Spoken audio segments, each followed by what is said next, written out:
because there was like not just one reason, many reasons why the market has bleeded since the past few days. First thing is the obvious reason that the report came out and everything just started going into turmoil after that. An activist short selling firm has released a report on Adani Group that it is a complete fraud. And they have also mentioned that they are taking a significant short position in the firm through bonds and derivatives. So many people actually ask me that what exactly, like many of the past students in NISM and all that, they ask me like what exact instruments are they using to short. So what hedge funds usually do is the a very popular derivative that people use in order to short is actually buying puts on something, because overall in terms of Adani Group, if you see the amount of volatility that has been expected throughout is what they have predicted through their models is going to be extremely high. That is why they are the ones who are kind of selling calls on them, buying puts. Then there are also some other correlation swaps that we talk about. There are volatility swaps, volatility and variance swaps. So many derivatives that exist, not there in the syllabus for the NISM, but again, if you wish to learn more about them, you can go online. So the moral of the story is that Nifty tanked many points. And just before that day, many people anticipated it to go up. Many people were saying that there's going to be a gap up opening. They were absolutely right about the gap up, but they were wrong about it crossing certain levels. So again, now let's see what happens. Talking about the option pricing models, there are two different kinds of option pricing model that we are going to learn majorly. One is the binomial trees and second one is the Black-Scholes model. Now, as we knew that there are two different types of option. One is an American option and second one is a European option. Now, American option is the one that you can exercise anytime before the expiry. That means it is an option which comes with another embedded option inside that you can exercise it anytime before the expiry. Unlike European option, which is a single option that you can only exercise your right as a buyer on the day of expiry. Before that, you cannot do it. So when does that actually benefit us? Because there is a phenomenon of dividend which exists in the market. Now, for example, that on a particular stock of, let's say, ABC Limited, you are having two different kinds of call options. One is an American call option and another is a European call option. So let's say you are holding an American call and another one is you're holding our normal call European over here, and this is an American call. Now, usually when the dividend is declared on the stock, I mean on the ex-dividend date, the price of the stock usually falls. That means, let's say if the expiry date is somewhere 1 week down the line, or let's say somewhere 2 weeks down the line, and let's say if the dividend is expected the very next week, the drawback of having a call European is that you will have to be in this particular call option till the expiry. And just because post dividend, also on the ex dividend date, the price is decreasing, and there are chances that post dividend, the price of the stock in the underlying might fall, and you will have to bear losses on your call European. So as it doesn't give you the facility of early exercise, so as early exercise is not available,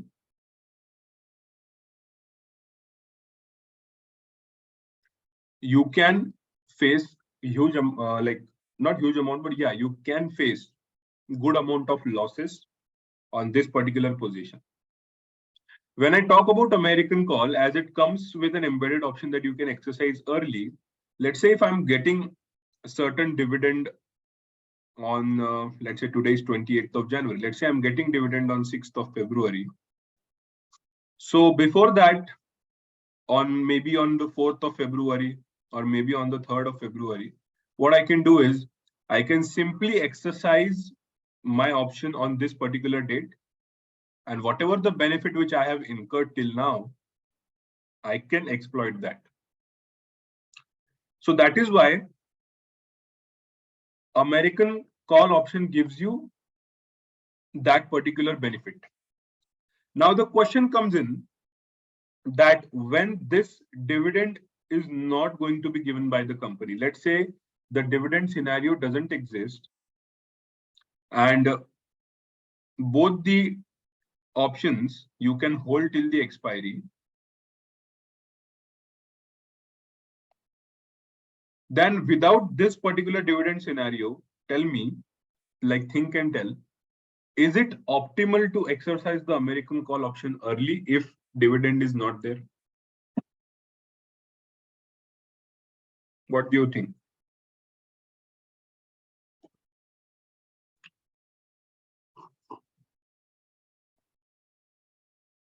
If let's say dividend is not going to be given by the company, dividend मिलने नहीं वाला है, और expiry तक मैं दोनों options को hold कर सकता हूं, तो क्या अमेरिकन कॉल को एक्सरसाइज करके कोई पॉइंट है? अगर ये डिविडेंड अगर नहीं मिलने वाला है तो अर्ली एक्सरसाइज करके कुछ पॉइंट है क्या उसमें? That is something I want to ask you. Think and tell. Am I audible? Yes, sir. Yeah. Okay. So to give the answer to your question, that unless and until there is no dividend being offered on the underlying stock, it is not at all optimal to exercise the American call option early. That means अगर ये dividend नहीं मिल रहा है, so that means my American call will behave similarly to my European call. क्यों? क्योंकि अगर ये dividend नहीं है और अगर इतना टाइम में एक्सपायरी तक मुझे मिल रहा है, तो obviously the more amount of time, the more amount of possibility that the option will become in the money.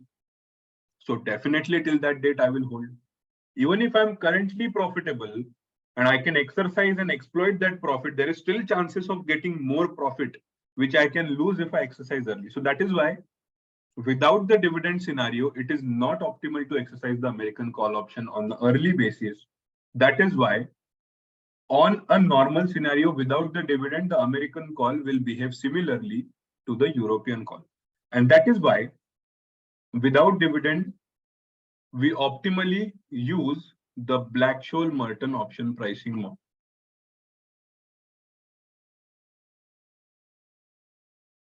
Now, the Black-Scholes-Merton option pricing model is specifically meant for European options and not American options. The only reason behind that is because if this anomaly exists, the dividend anomaly exists and the early exercise benefit is associated with American calls, उस particular चीज को we cannot adjust in the BSM. BSM model में उस particular चीज का adjustment नहीं है.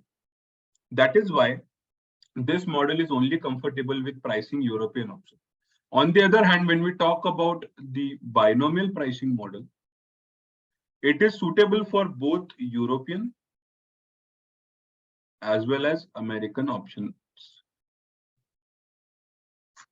Now, the only reason why it is suitable for American is because in terms of binomial, what you usually do is, if you can see this picture, you are actually making a simulation over here. That means दो probability मैं ले रहा हूँ, one probability में मेरा price ऊपर जा रहा है, second probability में it is going down. उस particular point पे जाके भी मैं और दो probabilities निकाल रहा हूँ. So in that manner, what I'm actually doing is I'm creating a tree of possibilities. तो जब मैं पॉसिबिलिटीज का ट्री बनाऊंगा, आगे जाके चेक करूंगा कि मेरी प्रोबेबिलिटी कितनी है प्राइस जाने की, उसके हिसाब से जब मैं उसकी इंट्रिंसिक वैल्यू कैलकुलेट करूंगा वहां पे, and then I will decide कि क्या मेरे लिए ऑप्टिमल है इस ऑप्शन को यहाँ पे एक्सरसाइज करना। उस केस में it makes sense for me to exercise my American option early. That is why binomial option pricing is more suited for American options and Black-Scholes-Merton model is more suited for European options. Now, when we talk about your NISM syllabus, in NISM syllabus, we are mostly going to deal with the BSM. Binomial is not there in your syllabus, but we will still take a look so that you people get an idea how exactly that thing works. Apart from that, when I talk about BSM, there is a formula which is given in your book, but for so many batches that I have taught, including a personal batch of mine, that means not personal, but the batch in which I appeared for NISM, not in any single batch, there has been a single question about Black-Scholes-Merton option pricing. It is a little bit complex if you consider it to the NISM level, because in NISM you get 1 mark questions. And if you look at the question now, if you're trying to solve it, it is usually of 4 marks. The question actually is a 4 mark wala question. So it doesn't make sense for them to put that in the papers. Definitely there will be some questions based on BSM, but they won't be direct questions that they will give you values and they'll ask you to put that into formula and solve. Because even putting that into formula and solving it is a very tiresome task. And we will see how tiresome it is exactly. So first of all, when I talk about binomial option pricing model, how does that exactly work? So usually, let's say that I have an option with a strike price of 100. And let's say I have an underlying stock price, which is currently 100. So this is my at the money option. And let's say that this is a call option. So to solve this, what I exactly need is I need the current risk-free rate. Let's say consider that as 3%. And let's say the time to expiry for this option is going to be 1 year. Now, in terms of binomial, what exactly I have to do is that I can either break down my time frame into 2 groups. That is, first one is a 0.5 month wala group. Like let's say this one is 6 months, and I can again break this down into 2 more trees like this, so that this becomes 6 months and my entire time frame will become 1. Or I can what I can do is I can simply take these 2 possibilities and my entire time frame will be measured as 1 year over here. Now you will ask, sir, exactly difference kaise aata hai? If we follow the first method, the accuracy of our answer increases. Why? Because we are performing more amount of calculations in that. Or agar main simple method follow karta hu, even that is correct. But again, the accuracy of pricing will reduce a little bit based on that. So usually there are 2 different kinds of probabilities that we use over here. Probability number 1 is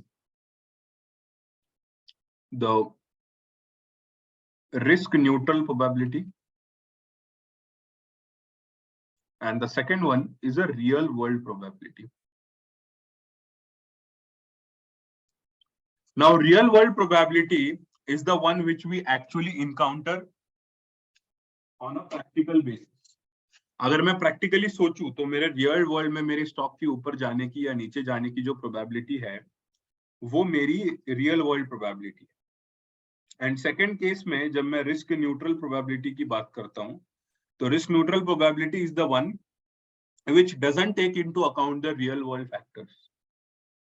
So it is just kind of a simulated probability, जिसको मैं देख रहा हूँ कि ठीक है इतनी probability हो सकती है, but it is completely ignoring the real world factors. तो ये 2 probabilities को जो है I can take into consideration.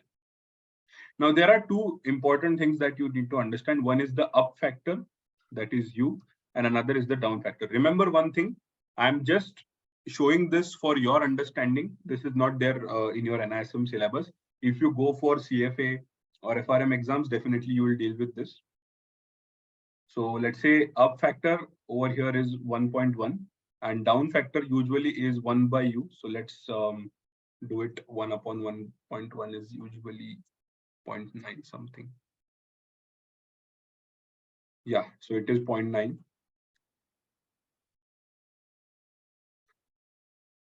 So based on this up factor, if the price of my stock goes up, what exactly I will do is I will multiply my current stock price with this up factor. So 100 multiplied by 1.1 will become 110. And if I multiply that with my down factor, so 100 multiplied by 0.9 will become 90. So if 100 rupees ka stock mera aaj hai, so either it can become 110 tomorrow or either it can become 90 tomorrow. In a very simple example, let's say हम एक ही wheel में इसको calculate करते हैं in one single cycle and time to expiry is 1 year. Now let's say we completely ignore the risk neutral probabilities over here.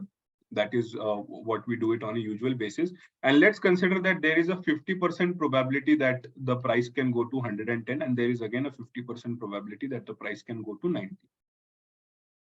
So what exactly I'm going to do is I'm going to take the probability weighted average of these two prices. So 50% probability of getting an answer of 110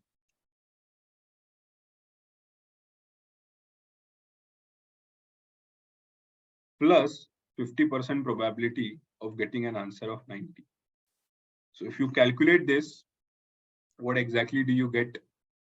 Your answer here, it will be 55 plus, I think 90 here will be 45. So this is 55 and plus this is 45. So this is nothing but your probability weighted average of the price.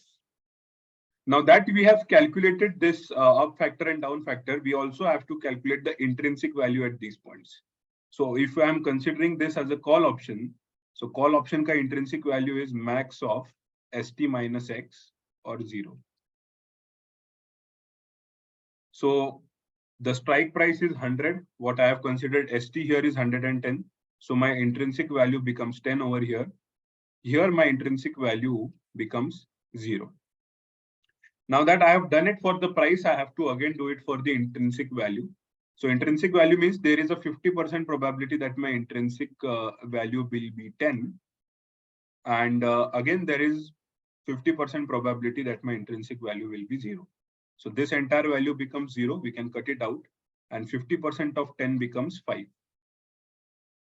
So that means 1 year down the line, at this particular point, the price of my call option is going to be 5 rupees or $5, whatever. $5 only it will be mostly. But मुझे जो मेरे इस call option का price है वो 1 साल के बाद नहीं चाहिए, वो मुझे आज की डेट पे चाहिए, टुडेज डेट पे चाहिए. ये प्राइस मैंने इस पर्टिकुलर डेट पे कैलकुलेट किया है. So what I will do is I will simply discount it back to today's present date. So present date पे इसको डिस्काउंट करने के लिए simply what I will do is 5 multiplied by e to the power minus, यहाँ पे I will take the risk-free rate, that is 0.03. Simply multiply that by the time period which is there. So this will be the present value of my call option. तो इसको calculate कैसे करना है, I will show it once so that you people will get an idea.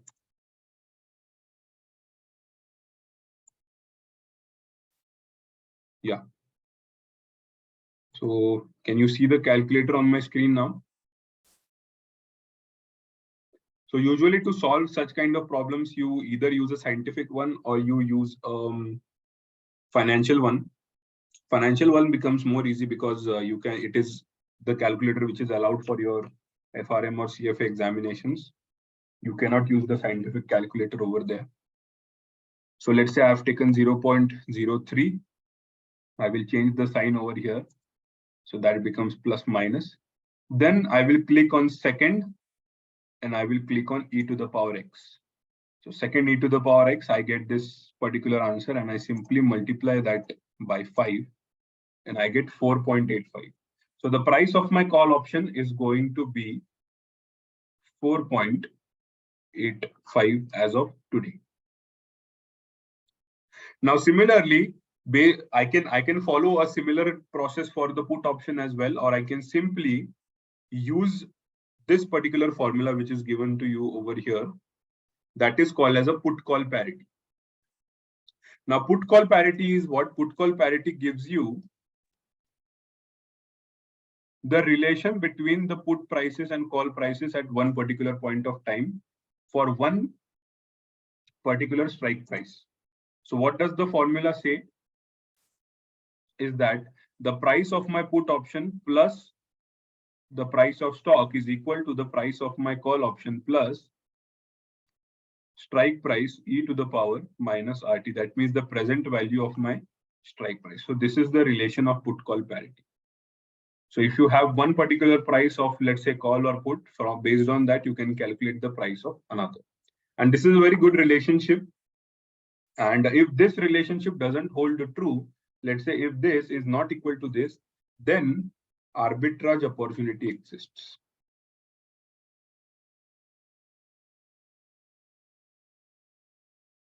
This should absolutely be equal to the other one. So the put call parity relation must always hold true. So I think that was the binomial option pricing model. If you had any doubts in your binomial pricing model, you can ask, or else we can simply move forward. You can do this on Excel also. In Excel, the computational power becomes more. So in that case, what you can do is simply you can price your options based on different market factors. तो आप जो है ये एक साल की process को एक महीने के प्रोसेस में भी डिवाइड कर सकते हो. सो लेट्स से अगर आपके ऑप्शन की अगर आपने एक साल आगे का ऑप्शन ले लिया, उसको आपने एक महीने के टाइम फ्रेम में ब्रेक कर दिया, तो एक्सेल पे कैलकुलेशन और भी इजी बन जाता है because of that. Again this process is prone to a lot of errors. Error भी आ सकता है उसमें. Like once I tried, got a lot of errors in that. But if you are able to successfully do it, based on all the other factors, मतलब इसको और BSM को कई बार लोग combine कर देते हैं both the factors to price the options. What will be the price of options in futures? You can also do that as well. But again, it is just a conviction that you can use. So understood this. Shall we move forward? Any doubts till now?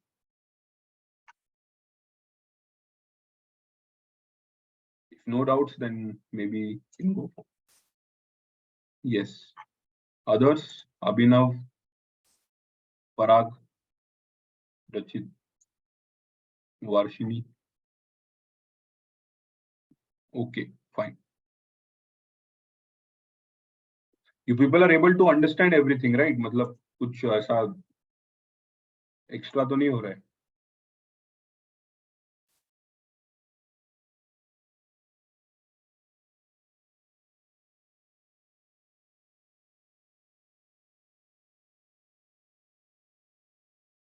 Okay, then now we will move forward towards the Black-Scholes-Merton option pricing model.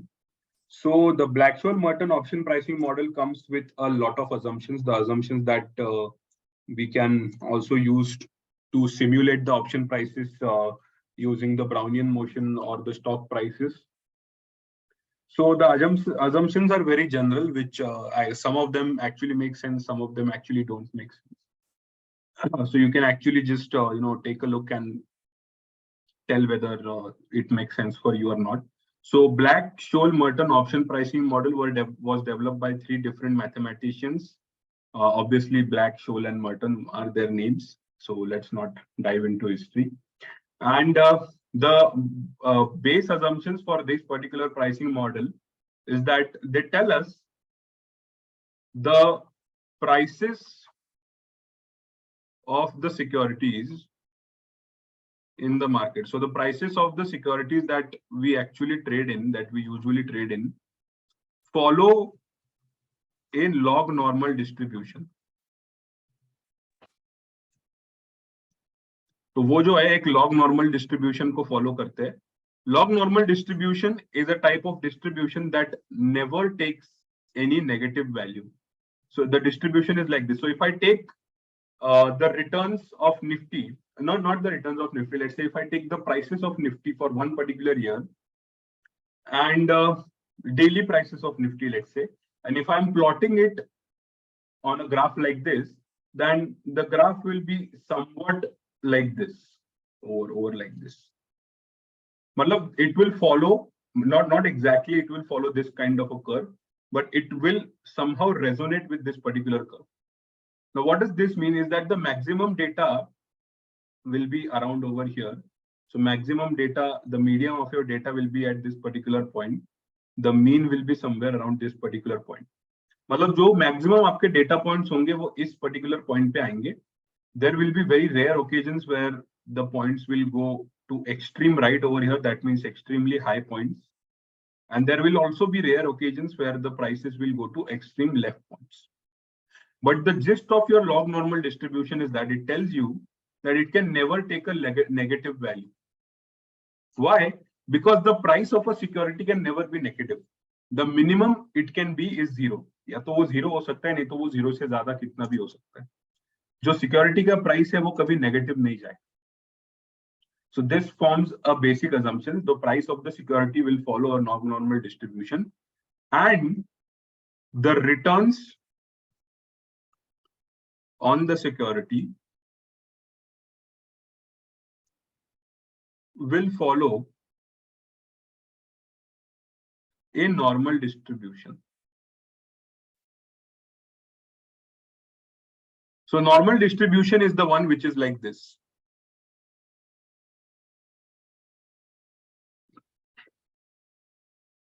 अब normal distribution में again if you see, this point here is the positive, this point here is the negative, and it looks like a bell-shaped curve. Now maximum amount of data points will be at this particular line over here. That means your returns maximum will be somewhere around the middle, that is average amount of returns. Extremely rare occasions may they will go to extreme right, which is extremely high amount of returns. And again, in very rare amount of occasions, they will go towards the extreme negative point. So here, the returns can actually be negative. The returns on the security can be negative. We can say that Nifty had -3% returns or Nifty had -2% returns. तो हम ऐसा बोल सकते हैं, लेकिन price कभी negative नहीं हो सकता. Returns can always be negative. That is why returns will be the ones that will follow a normal distribution. On the other hand, prices will always follow a log normal distribution. So this is one thing that you should remember. So the function for that, now I think who shared that video with me, I don't know. Some of you few days ago shared a video with me of Bionic Turtle. In that there is a mention of this particular formula only. Same formula यही वहाँ पे mention किया है. So अगर आप उसको ठीक से observe करें, for example, if I take a log normal distribution of price of security today divided by price of security yesterday, अगर मैं इस formula को लूँ, तो ये क्या है मेरा? This is the price of my security on yesterday basis. This is the price of my security today. So this eventually what this becomes a function of normally distributed mean and at the same time normally distributed standard deviation. तो इस चीज में मैं mean को कैसे calculate करूंगा, जिसको हम ड्रिफ्ट बोलते हैं, एक टाइप से drift. What exactly do you mean by drift? Drift is overall जो मेरे रिटर्न्स है, what is the mean of that? That is something I will call as a drift. So the log normally distributed prices over here, जो यहाँ पे मैंने इस return को लिया है, this becomes the sign of my normal distribution. It will be a normally distributed function of your drift. That means your risk-free rate, obviously risk-free rate से तो ज़्यादा ही रिटर्न देना चाहिए आपके निफ्टी ने, otherwise it will make no sense to do that. Plus you can add it with sigma square by 2 and you can multiply that by the time frame that you have. So this becomes your entire mean, like your entire mean over there, and then the standard deviation will become sigma multiplied by root t. So it is a function of this particular point over here. तो इस चीज को हम लोग क्या, इस चीज को हम लोग समराइज भी कर सकते हैं एट मतलब, but just to give you an understanding of that, I think किसने वीडियो शेयर किया था वो ब्राउनियन मोशन वाला टू सिमुलेट? सर मैंने शेयर किया था सर, मैंने शेयर किया। तो देखो ये लॉजिक है उसके पीछे, जो ये पॉइंट मैंने यहाँ पे मेंशन किया था कि जो प्राइसेस है ना वो हमेशा एक लॉग नॉर्मल डिस्ट्रीब्यूशन फॉलो करते हैं, और जो रिटर्न्स है वो एक नॉर्मल डिस्ट्रीब्यूशन फॉलो करते हैं। So that is the exact meaning of that, और इसी के बेसिस पे आप सिमुलेशन कर सकते हो। जो आपने video which you shared is Monte Carlo simulation. So Monte Carlo simulation मतलब हम 1000 उसमें सिनेरियोज लेते हैं, और उस 1000 सिनेरियोज में हम ये देखते हैं कि प्राइस उस पर्टिकुलर सिक्योरिटी या फिर जो रिटर्न है वो क्या होने वाला है, and based on that we can calculate percentiles, यानी कि 5 परसेंटाइल में what is the price. We will take a look at that if you want to understand how to work on that particular data. So these are the two primary assumptions that are there in the Black-Scholes-Merton option pricing model. Now, using this particular assumptions, what you can do is you can simply find the price of your call option and put option. So the formula here, it is given like this. So CO means the price of your call option and PO means the price of your put option.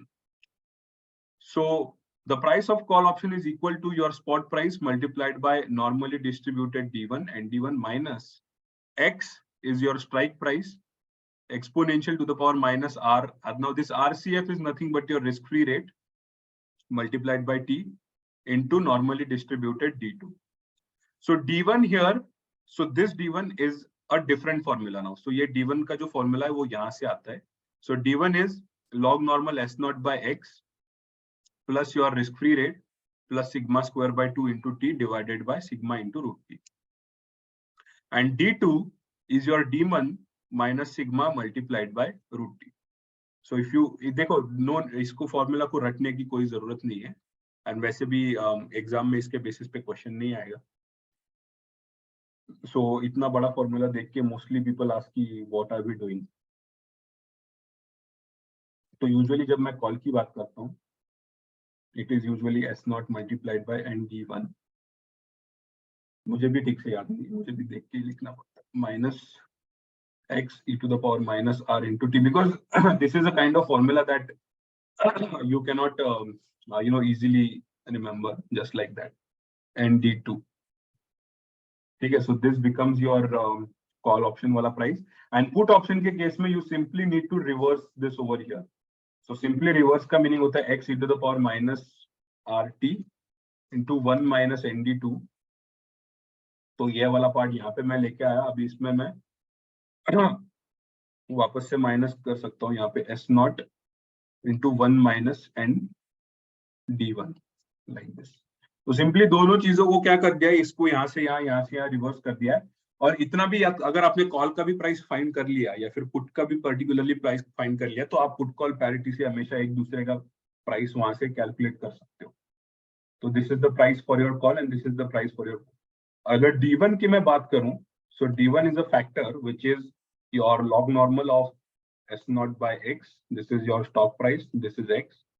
Simply इसमें हम लोग अभी add करते हैं your risk free rate plus sigma square by 2 into T, and simply you just divide this by sigma into under root of T. Sigma here is the volatility, and by volatility I mean it is the implied volatility. That means continuously compounded returns on stock.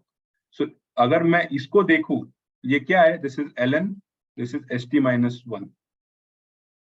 ये मेरी आज की stock price है, ये मेरी कल की stock price है। अगर मैं मेरे आज के स्टॉक प्राइस से कल के स्टॉक प्राइस को डिवाइड कर दूं तो मुझे क्या मिलेगा?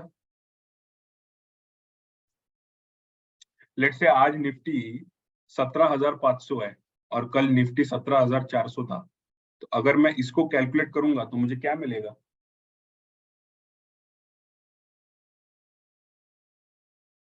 Anyone?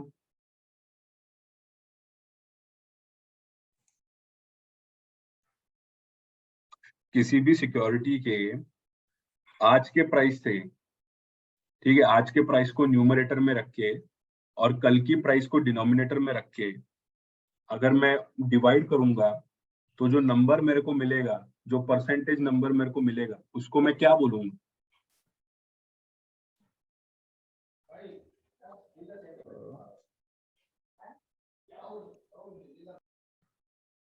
रिटर्न बोलूंगा। Yes sir. अगर मुझे डेली रिटर्न कैलकुलेट करना है तो कैसे करूंगा मैं?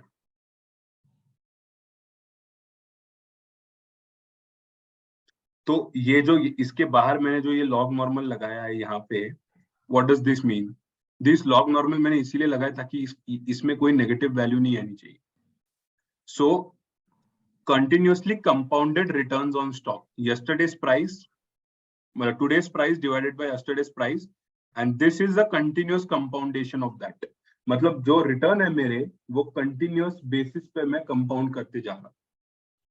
तो उसके बेसिस पे जो मेरी वॉलेटिलिटी आती है वो मेरी फॉरवर्ड लुकिंग वॉलेटिलिटी, जिसको मैं बोलता हूँ implied volatility of my stock.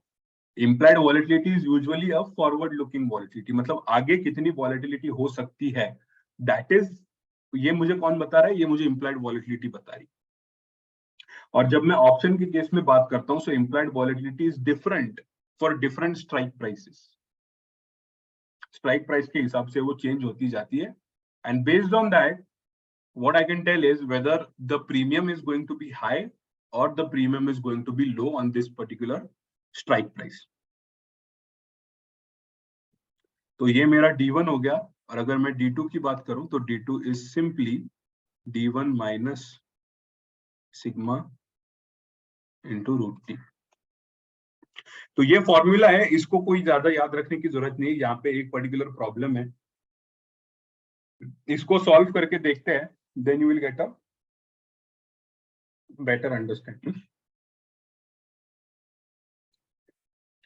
Now suppose the stock of Vola INC is trading at ₹50, so that means current जो मेरा stock price है वो 50 रुपए चल रहा है। There is a call option available with an exercise price. Exercise price means your strike price. So your strike price is 45, which expires in 3 months. So your time to expiry is 3 months. Then compounded risk-free rate R is 5%, and annual standardized deviation of returns is 12%. So using the BSM model, calculate the value of the call and put option. तो BSM model का formula use करके straight forward question है, कुछ करना नहीं है, बस values को डालना है formula में और उससे calculate करना है। अब usually ये जो time period दिया है, this I have to calculate as a percentage of 365 days, मतलब as a percentage of years। तो मैं इसको क्या करूंगा, इसको साल में convert करूंगा simply। So what I can do is this 3 I can divide by 12, so this becomes my 0.25 years। इसको साल में कन्वर्ट करना बहुत इंपॉर्टेंट। तो देखो कॉल ऑप्शन का क्या फॉर्मूला था मेरा, S0 into ND1 minus x to the power minus NP into ND2। तो सिंपली यहां से मुझे D1 अभी कैलकुलेट करना है। सो D1 was ln S0, that is 50 by 45, क्या था, प्लस था ना बीच में, plus R, that is your risk-free rate, that is 0.5 plus sigma is 12%, so sigma square by 2 multiplied by time period. Now divide this by your sigma multiplied by under root of 0.25। तो अभी इसको calculate कैसे करना है उसको देखते हैं। I will give you an idea regarding how you can calculate।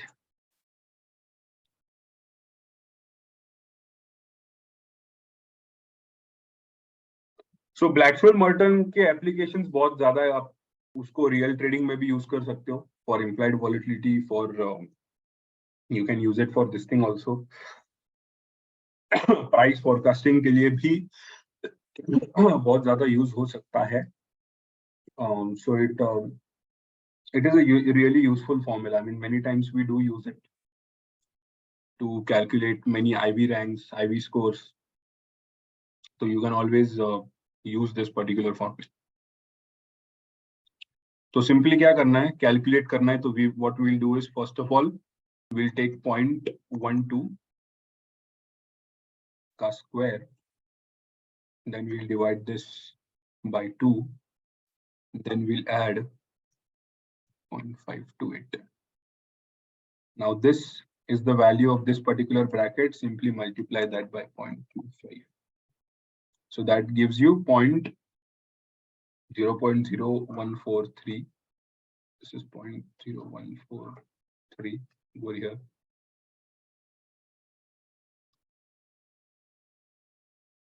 Now 50 divided by 45. Does it give me 1.11? And यहाँ पे देखो, यहाँ पे मुझे directly आ जाता है button, that is your log normal. So इसको मैं click करूँगा, so I will directly get the value, log normal value of that. So इसमें मैं directly add कर देता हूँ 0.0143. So what do I get in the numerator is that I get 0.119 something 966. And now I need to divide that by 5 square root multiply by 0.06. So 0.06 like this. तो अभी कुछ नहीं, बस इन दोनों वैल्यूज को डिवाइड करना है. So 0.11966 divided by 0.06. So it becomes 1.99433 like this something. So simply I'll take 1.99 over here. ना बड़ा लेने की जरूरत नहीं है. So मुझे अभी इसका क्या करना है, normal distributed ND1 equals to n of 1.99. Now what does ND1 mean? ND1 is nothing but the cumulative normal probability. सबसे पहले ND2 calculate कर लेते हैं, then I'll show you how exactly you can calculate this as well.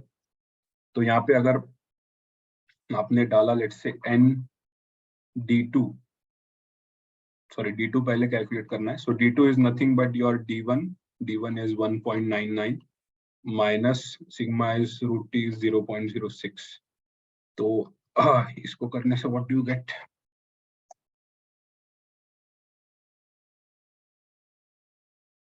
So you get 1.93. So 1.93 is your D2. So n of 1.93 and n of 1.99 is what you need. अब ये n exactly होता क्या है? This n is nothing but this is your cumulative normal probability.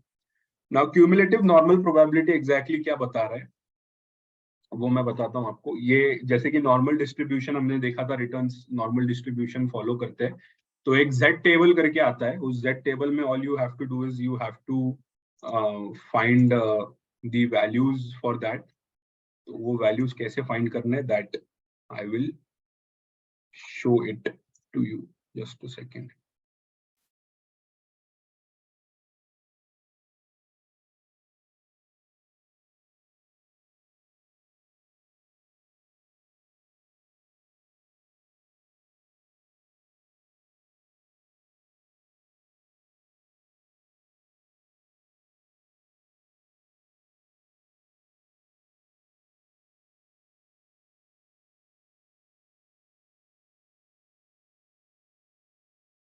तो देखो ये Z table करके है. इसमें से आप सिंपली वैल्यूज जो है फाइंड कर सकते हो बहुत ही easily. So let's say if I take this one over here, इसको मैं न्यू टैब में खोल देता हूँ. जूम नहीं हो रहा क्या ये?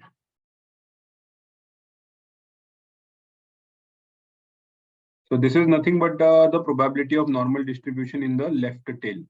हाँ, तो अभी मेरे स्क्रीन पे दिख रहा है लेकिन इतना अच्छे से नहीं दिख रहा और अच्छे से चाहिए मुझे.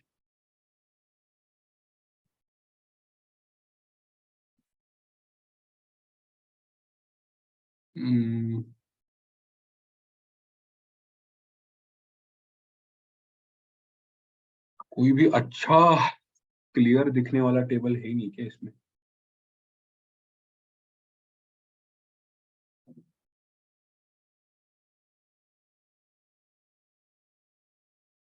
हाँ चलो, इसमें दिख रहा है। ये दिख रहा है अभी क्लियरली स्क्रीन पे सबको? सर। हाँ दिख रहा है ना? जी सर। यार जो चाहिए वही नहीं है इसमें। 1.8 तक ही, हमको 1.99 चाहिए था।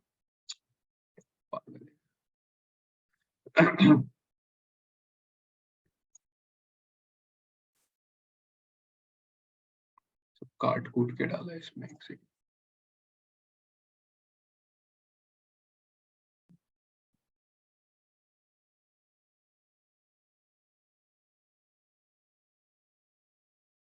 चलो यहाँ पर है, इसको मैं थोड़ा जूम कर लेता हूँ। तो ये देखो यहाँ पे 1.9 है दिस पॉइंट पे। तो ये जो है ना, this is representing the right tail. तो यहाँ पे ये जो ऊपर दिख रहा है आपको इस पर्टिकुलर पॉइंट पे, इसको देखो, इस पर्टिकुलर लाइन को देखो। तो ये ग्राफ जो है ना, what exactly this graph is telling me is that this is a normal distribution. तो नॉर्मल डिस्ट्रीब्यूशन जो है वो इससे ऐसे फॉलो, इस टाइप के ग्राफ को फॉलो करता है। This is going to be my right tail and this here is going to be my left tail. तो नाउ यूजुअली ये जो ग्राफ मुझे, ये जो z वैल्यूज है, ये मुझे क्या बता रहा है? This is telling me the left वाला टेल, दैट मीन्स दिस। तो यहाँ की वैल्यू ये मुझे बताएगा, तो मुझे इस पूरे एरिया की वैल्यू चाहिए जो इस साइड में है उसकी।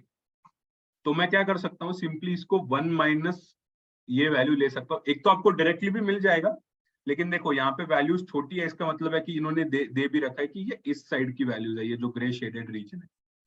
तो इसको अगर मैं 1 माइनस कर दूंगा तो मुझे पूरे बाकी एरिया की, मतलब बाकी का जो एरिया है वो मुझे उससे मिल जाएगा। तो अगर मैं इस फॉर्मूला में देखूं यहाँ पे ऐसे, if I take a look at this particular formula, ऊपर लेके जाते, you can see over here this is 1.9। यहाँ पे एक 1.99 आया था हमारा। सो 1.9 को यहाँ तक गया मैं, so it becomes 1.9 and this is 0.09, so this becomes 1.99 and this is 0.0233। so मेरा 0.0233 आ रहा है। इसको अगर मैं 1 में से माइनस करूंगा तो मुझे एक्चुअल वैल्यू मिल जाएगी जो मेरे को लेनी है।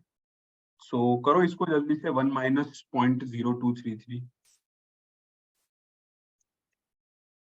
9767 हो जाता है, 0.9767। इसको कहीं पे तो नोट करके रखो, नहीं तो simply put it in the kind of chat box.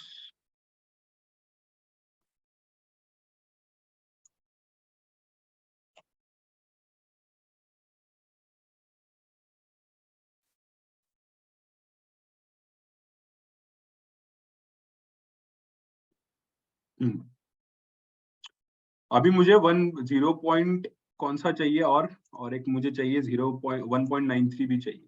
सो यहीं पे मैं देखूंगा 1.9 के केस में, here I will go and here I will go here 0.03। सो अगर मैं इस चौथे लाइन में देखूं, so this becomes my another value 0.0268।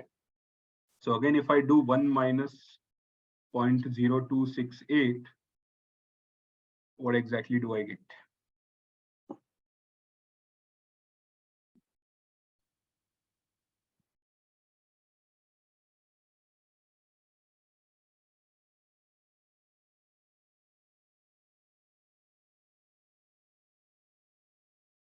ना आया,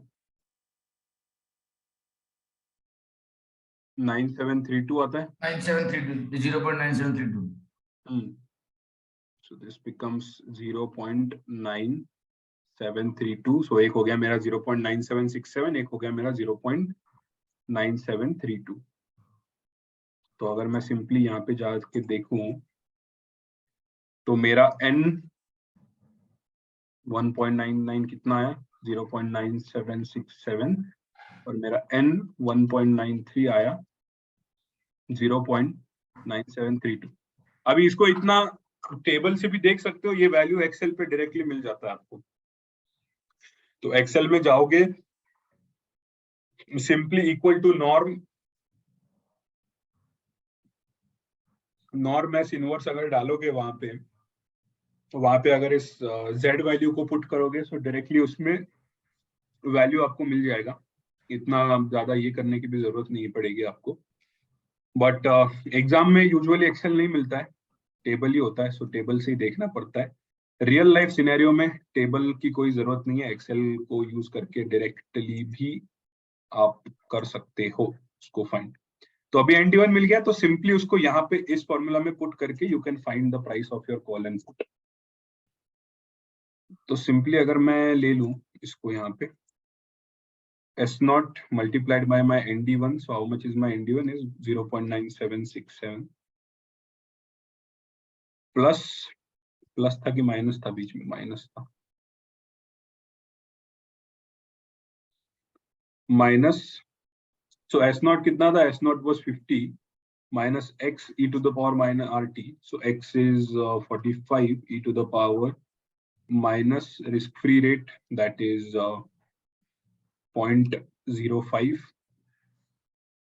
t is 0.25 multiplied by 9732. So simply using this particular formula you can find it. तो इसको कैलकुलेट करना है, इसको कैलकुलेट करके दिखाना है कि आप लोग कर सकते हो अपने आप में, या you want me to show how to do this. तो सिंपली पहले आप भी दिखा रहिए सर।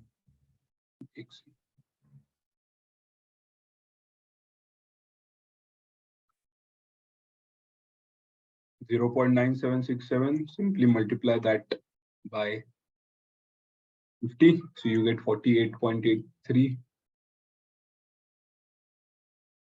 माइनस अभी 45 को प्रेजेंट वैल्यू करना है यहाँ पे, सो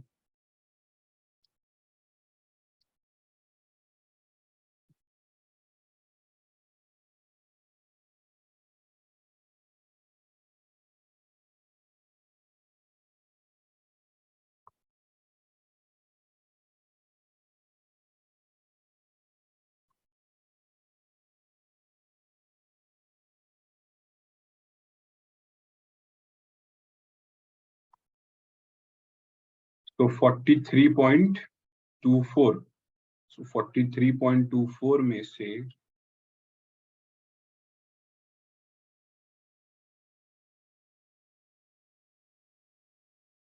so 5.58 comes out to be $5.58 comes out to be the price of my call.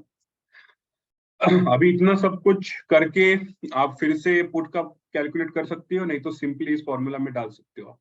So 5.58 plus इसको यहाँ पे लेके आओ, that is 45 e to the power minus 0.5 into 0.25 and simply यहाँ पे पुट प्लस 50। तो इसको यहाँ पे माइनस कर सकते हो डायरेक्टली, माइनस अगर इसको 50 ले लिया तो ये कट जाएगा यहाँ से, and using this you can simply calculate the value of put. So अगर put का value calculate करना है,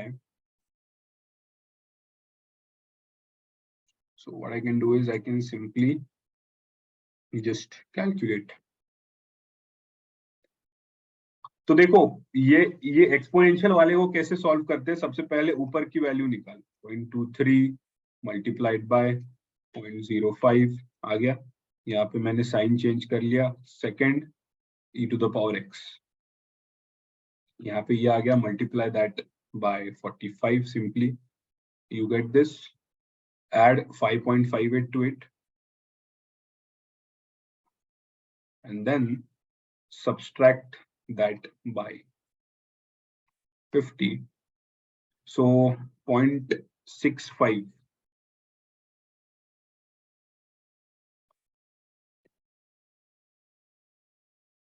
is the price of your put option. So as you can see, there's a huge difference between the price of your call and the price of your put.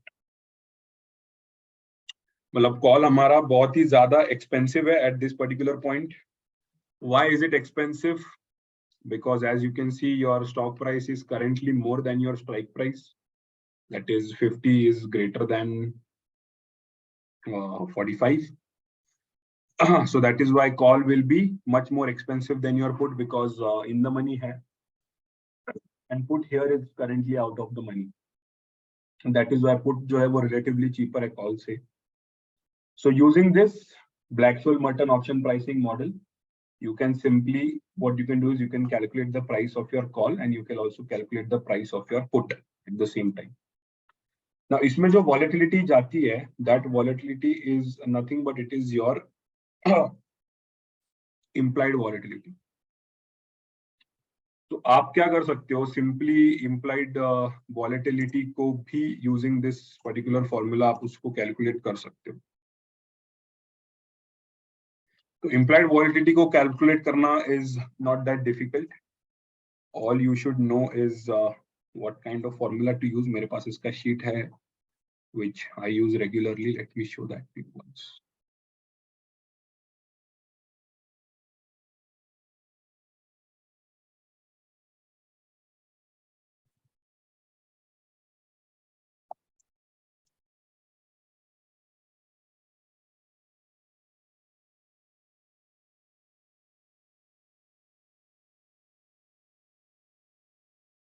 चलो उसको scratch से भी बना सकते हैं हम लोग यहाँ पे.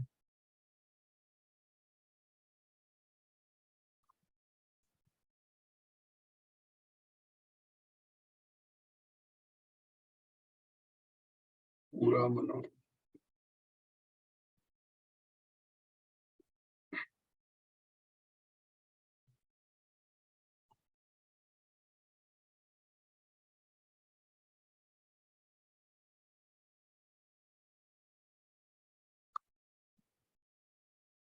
ठीक है, चलो दिख नहीं रहा है, स्टार्टिंग से बना लेते हैं वापस. Let me share my screen. तो क्या कर सकते हैं हम, सिंपली हमको नेट से डेटा लेना है. किस किस चीज का डेटा लेना है वो मैं बताता हूँ. तो यहाँ पे हम लोग को कैलकुलेट करना है इम्प्लाइड वॉलेटिलिटी. तो इम्प्लाइड वॉलेटिलिटी को कैलकुलेट करने के लिए all you simply need is all the table of contents. तो यहाँ पे मैं कॉल का करंट प्राइस लेता हूँ, जो भी उसका प्राइस रहेगा इन द मार्केट. तो ये मेरा कॉल का प्राइस आएगा यहाँ से. सिंपली यहाँ से मैं स्ट्राइक प्राइस लूंगा. यहाँ से स्टॉक का प्राइस ले सकते हैं अंडरलाइन. उसके बाद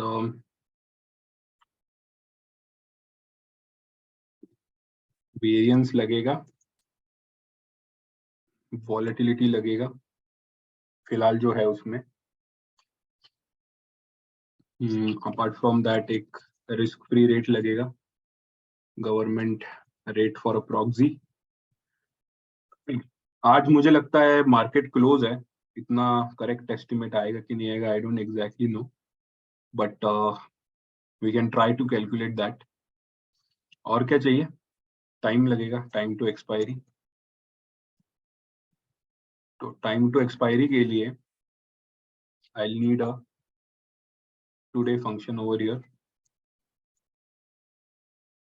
सो आज क्या है, 28 जनवरी 2023. यहाँ पे एक एक्सपायरी डेट ले लेते हैं.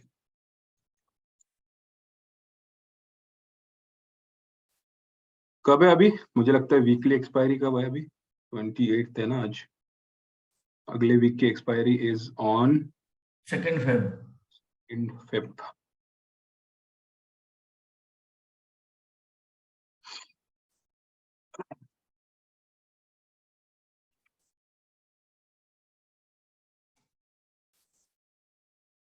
हम्म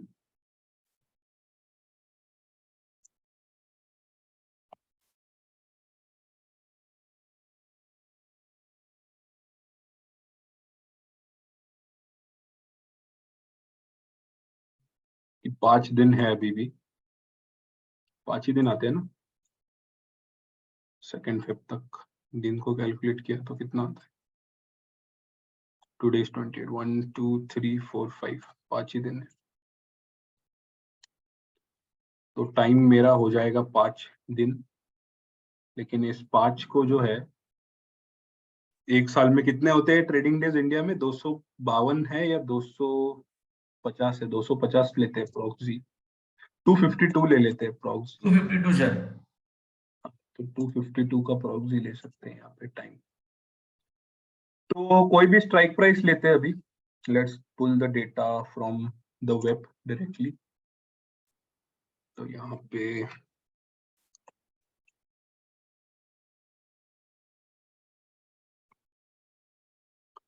निफ्टी का ही लेते हैं generally, so will try to see. Yes sir, हाँ सर, निफ्टी का ही सही रहेगा। सो स्पॉट क्या चल रहा है अभी? स्पॉट तो 17,604 35%। एक सेकेंड।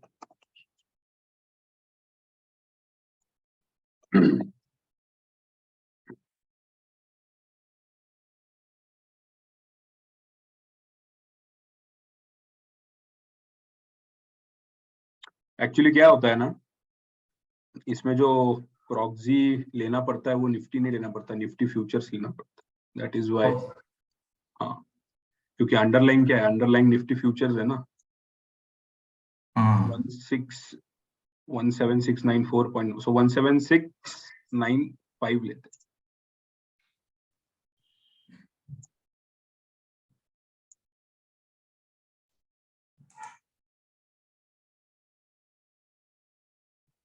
एक स्ट्राइक प्राइस चाहिए मेरे को अभी इसमें।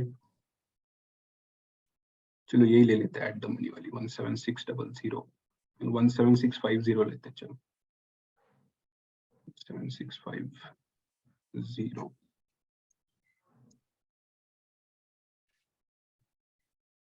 इसका प्राइस कितना है अभी? 9165।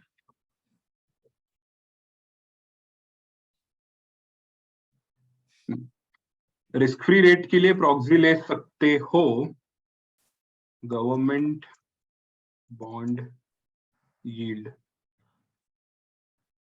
आज का कितना है? 7.387%। इसी को ले।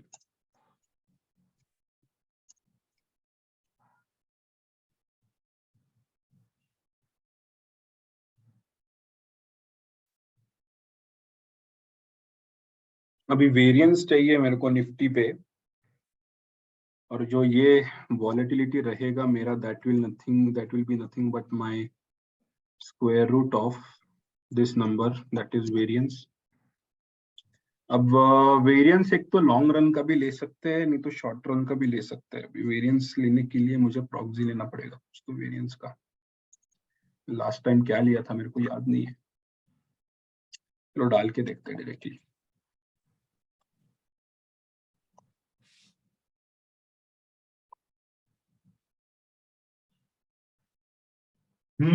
Annual mean return for past 23 years, HT variance research.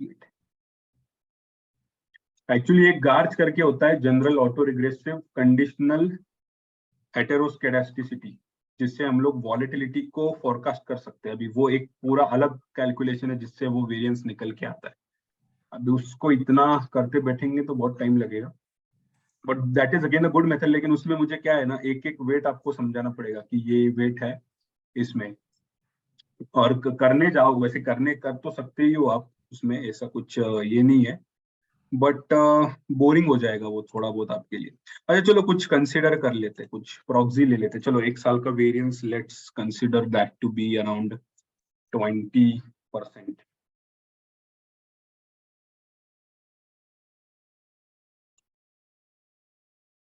मेरा जो वॉलेटिलिटी है दैट इज माय, चलो इसको ऐसे ले लेते हैं।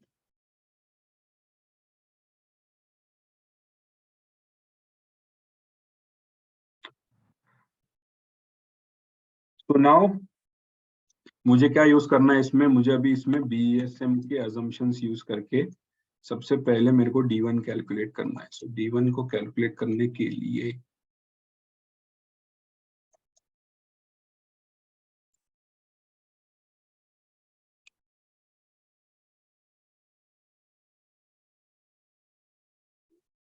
क्या था मेरा स्ट्राइक प्राइस डिवाइडेड बाय मेरा स्टॉक प्राइस। यहाँ पे देखो बार भी एक पैरेंथेसिस डालना पड़ेगा क्योंकि हम इसको फिर से एक बार नीचे से डिवाइड करने वाले हैं, प्लस अभी इसमें आएगा मेरा risk free rate, that is ना, risk free rate is this, क्या कर रहा हूँ, simply you can add the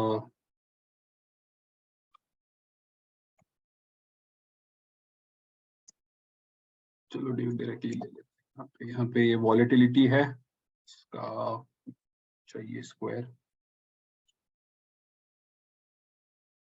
divided that bye 2।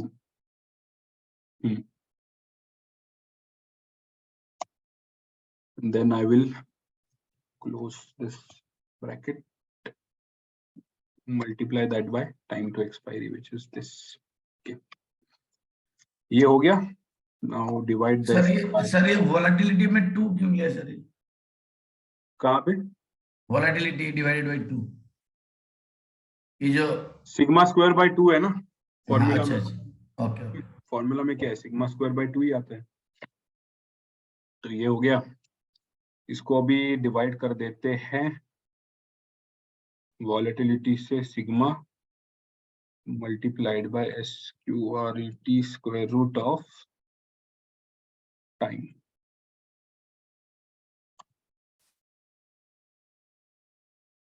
बहुत कम आया है, तो फॉर्मूला सही है, एक बार इसको इवैल्यूएट करके देखते हैं।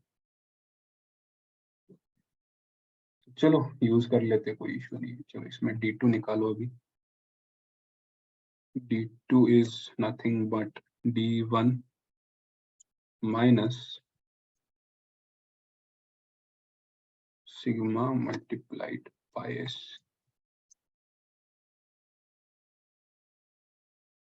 of your time।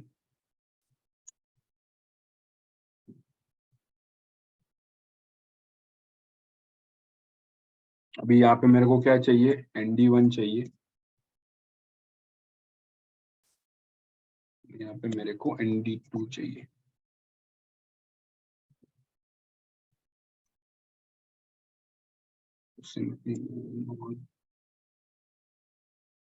इसको भी ले सकते हो, नहीं तो नॉर्म स्टैंडर्ड ही ले लो तुम, सिंपल रहेगा आपका। ये Z हो गया आपका, एंड क्यूमुलेटिव डिस्ट्रीब्यूशन का चाहिए। ये मेरा ND1 आ जाएगा, ये नीचे मेरा ND2 आ जाएगा, ठीक है। Seems pretty fair. तो अभी इसके बेसिस पे मैं कॉल की प्राइस कैलकुलेट करूं।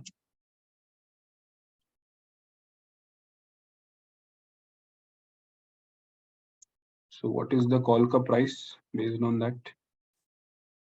क्या था वो, S0 इंटू ND1 ना। सो ले लो इसको यहाँ पे,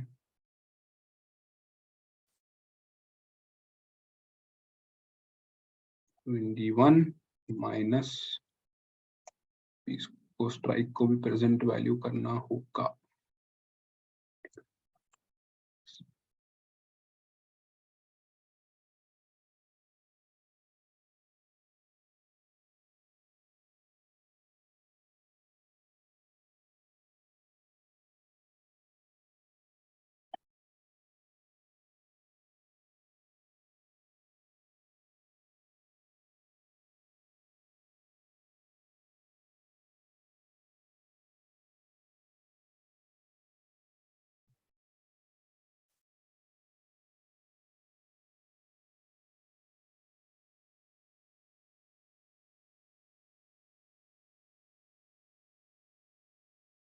इतना निकल के आ रहा है मेरा 478 समथिंग निकल के आ रहा है, and current call price is this thing.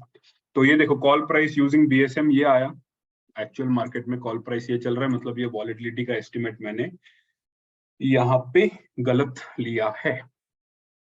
तो सिंपली मैं क्या कर सकता हूँ, यहाँ पे इसको, यहाँ पे एक्सेल में जाओगे, यहाँ पे डेटा में जाओगे, तो एक गोल सेट करके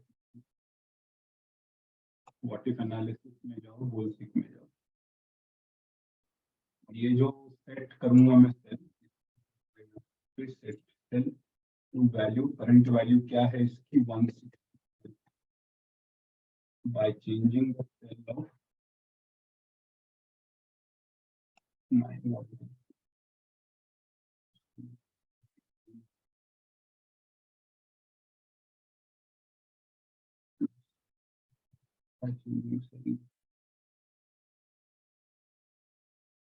तो देखो 164.99 पे आने के लिए जो है मेरी वॉलेटिलिटी होनी चाहिए currently 13%, which is my current implied volatility. तो ये ट्रायल एंड एरर प्रोसेस से you can calculate the implied volatility. अगर मैं मार्केट में जाके अभी देखता हूँ कितना है, तो it should be somewhere around this only.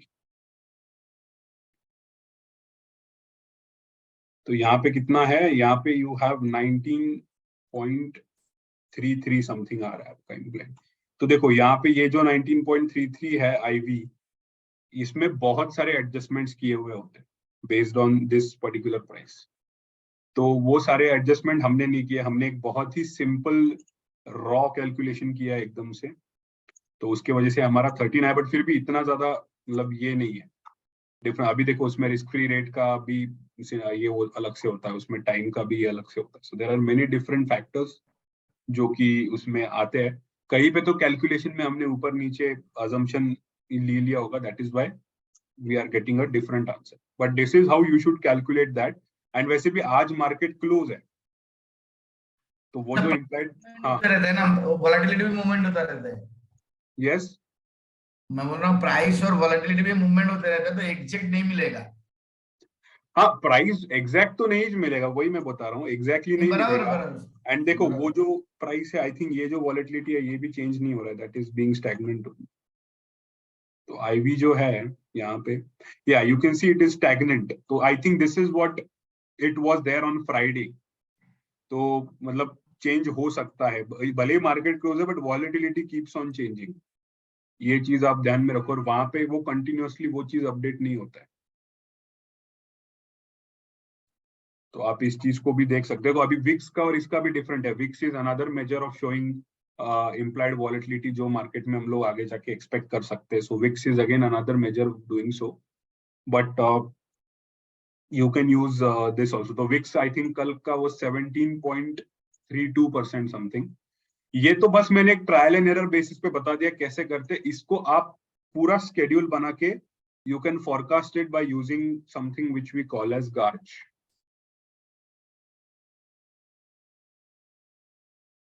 Now, GARCH stands for General Autoregressive Conditional Heteroscedasticity. तो उसमें अल्फा बीटा और वाई, ऐसे अल्फा बीटा और गामा ऐसे तीन चीजें हैं जिसको हम कंसिडरेशन में लेते, तीन वेट्स असाइन करते हैं जिसके बेसिस पे you can forecast the volatility. तो सिंपली आई थिंक उसका एक फॉर्मूला भी आता है, और उसके लिए हमको रिटर्न्स चाहिए। अभी उसके लिए रिटर्न कैलकुलेट करके निकालना पड़ेगा वो, तो वो भी करते हैं। पहले एक सिंपल बेसिस पे जो आपने उस दिन पूछा था कि प्राइस का ये कैसे करना है सिमुलेशन, वो भी देखते हैं। अच्छा ये समझ में आ गया, इसमें किसी को कुछ डाउट है? नो सर, थोड़ा डिफिकल्ट है लेकिन प्रैक्टिस करेंगे। डिफिकल्ट वैसे देखा जाए तो वो ही सबसे ज्यादा इजी है जो मैंने अभी दिखाया था। मतलब कॉम्प्लेक्स उससे भी बड़ी हो सकती है समटाइम्स। नहीं लेकिन सर ये सर फर्स्ट टाइम है ना हम लोग के लिए, मतलब मेरे लिए मैं बोल रहा हूँ। हाँ नहीं नहीं कोई नहीं हुआ, आज आ जाता है, इतना ज्यादा कुछ ये नहीं है उसमें। मेरे पास एक फाइल था पहले इसमें, लेट मी चेक दैट, इसमें भी करके रखा।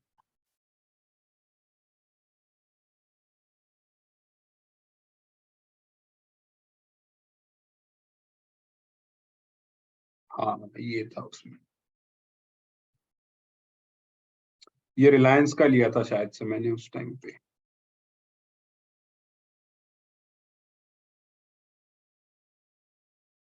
रिलायंस का एक बार करके देखते हैं फिर से, let's see if we have taken any accurate this thing.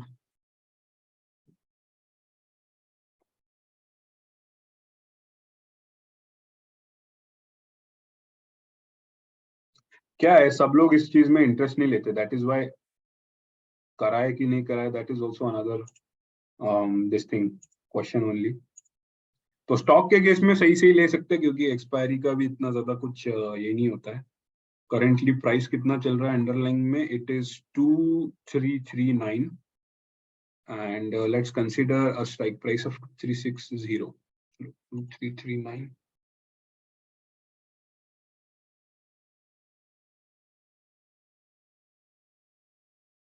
चलो 2700 का ही लेते हैं, 2600 की जगह पे let's consider 2700 only, so that means we are बहुत दूर हो जाएगा ना 2700 का। चलो 2360 लेते हैं। 2360 प्राइस कितना है उसका 62.45, 2360 62.45।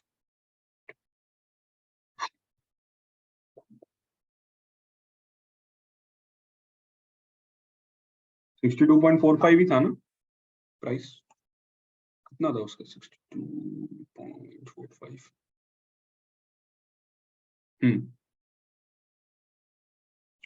अब इसका एक्सपायरी आई थिंक मैंने उस टाइम पे ये लिया था, let's take it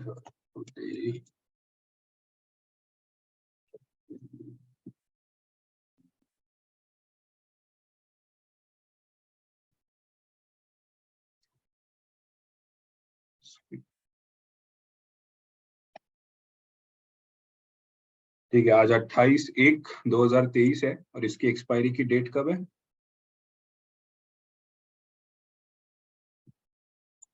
23rd of February 2023। So 23/02/2023 okay. तो अभी 19 दिन बाकी है एक्सपायरी में। रिस्क फ्री रेट को मैंने 7.27 लिया है, इसको 7.38 लेता हूँ जो रिसेंट हमारा प्रॉक्सी था। तो देखो current price is 62.45, stock price is this thing and strike price is over here. तो बीएसएम मॉडल के बेसिस पे I have calculated all this, ND1 भी मैंने लिया हुआ है, ND12 भी लिया हुआ है, and this is the price on the basis of the formula. तो again I will do the same thing, मैं यहाँ पे जाऊंगा, व्हाट इफ में जाऊंगा, गोल सीक में जाऊंगा, तो set cell this thing to the value of 62.45 and by changing the cell of variance। अच्छा ये सेल लेना है क्या, okay okay.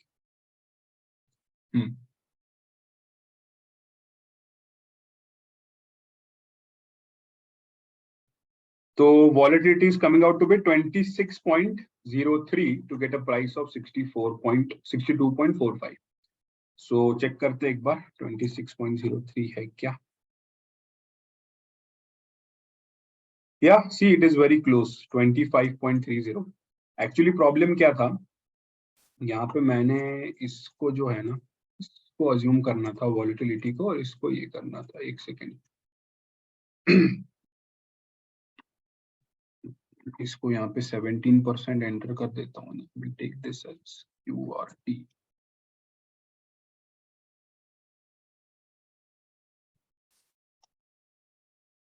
I will do this। अब सही है। तो अब जो ये मेरी प्राइस है, अगर मैं अब इस पे गोल सीक करूंगा तो थोड़ा और क्लोज आंसर आ सकता है, इतना ज्यादा डिफरेंस नहीं आएगा वैसे भी क्योंकि value of 165 directly by changing the cell of volatility here, fine।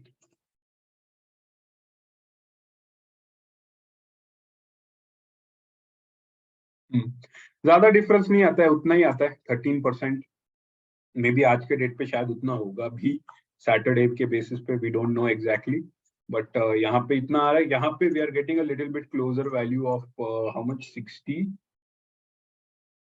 हाँ 26.03 जो अभी 25 चल रहा है। तो मे बी अभी ज्यादा है। तो क्योंकि वॉलेटिलिटी का कैसा रहता है, volatility concerns keep on changing even if it's a non market day. तो एक ये चीज है। और एक शायद किसने वीडियो भेजा था उनको, वो भी एक मेथड देखना था ना किसका, प्राइस सिमुलेशन का, उसको भी देख लेते हैं।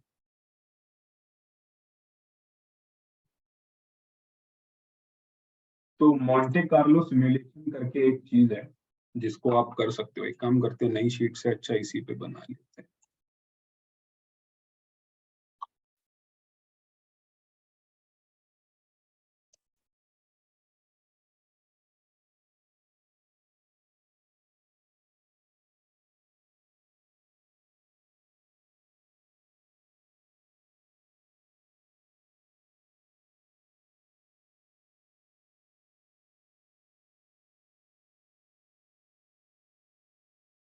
तो मॉन्टे कार्लो सिमुलेशन मतलब क्या है कि मैं 1000 सिमुलेशन करूंगा किसी एक चीज के, टू सी कि कितना पॉसिबिलिटी है, मतलब to try to simulate my stock prices, कि वो जो है वो फ्यूचर में जाके कितने हो सकते हैं। तो अभी वो चीज मेरे को उसमें फाइंड आउट करना है। तो उसमें लेट्स से मैं अभी फॉर एग्जांपल निफ्टी पे करता हूँ। निफ्टी का I will take the price as of yesterday. क्या लिया था हमने,